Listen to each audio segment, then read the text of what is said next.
Ah oui, mais c'était des proches. Ouais, hein, voilà. Ok.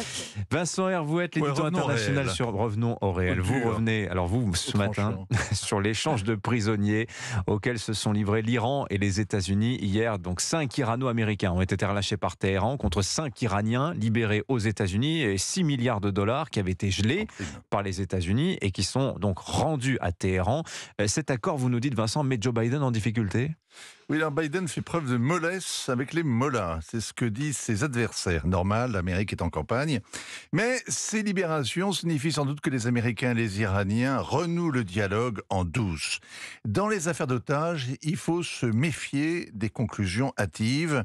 Ceux qui savent ne parlent pas et ceux qui parlent ne savent que ce que leur ont raconté des gens payés pour les désinformer. À chaud, on raconte n'importe quoi et dans l'impunité totale, surtout en période électorale. Vous vous souvenez de François Mitterrand mentant effrontément à la France entière en regardant Jacques Chirac les yeux dans les yeux. Oui. C'est un modèle indépassable. Alors c'était déjà le cas à propos de l'Iran. Hein. Oui, parce que dans le long martyrologue des Français qui ont été pris en otage parce que français, la République islamique d'Iran est en tête de liste des régimes qui nous ont fait chanter. Et le plus dur à admettre, c'est qu'elle a gagné. À coups d'attentats et de kidnapping, elle nous a chassés du Liban, où elle s'est imposée.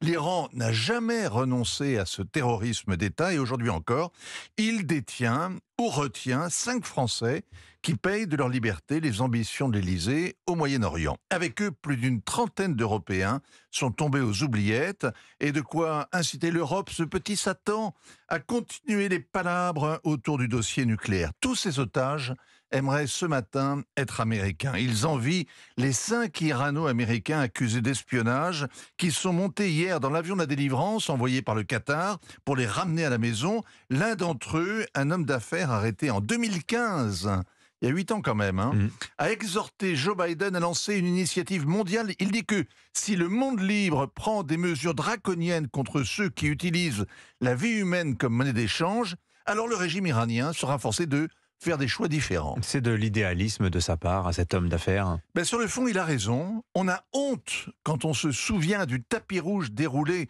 au ministre iranien des Affaires étrangères venu à Biarritz en marge d'un G7 et d'Emmanuel Macron qui tentait de lui faire rencontrer Donald Trump, d'ailleurs en vain. La chercheuse française Fariba Adelka venait juste d'être arrêtée à Téhéran et elle y croupit toujours.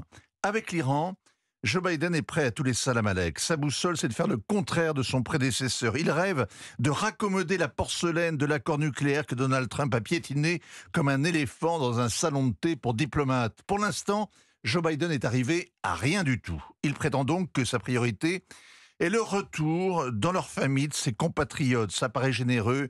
En fait, c'est dangereux. Dans le monde entier, l'otage américain prend de la valeur au marché aux esclaves. Et le pire, c'est que Washington offre ce matin au Mollah une victoire à l'extérieur et un ballon d'oxygène financier, au moment même où la contestation à l'intérieur est ravivée par l'anniversaire de la mort de Mahsa Amini. Ouais, symétrie étonnante. Hein. Merci beaucoup Vincent Hervouette. Signature Europe 1, 7h46.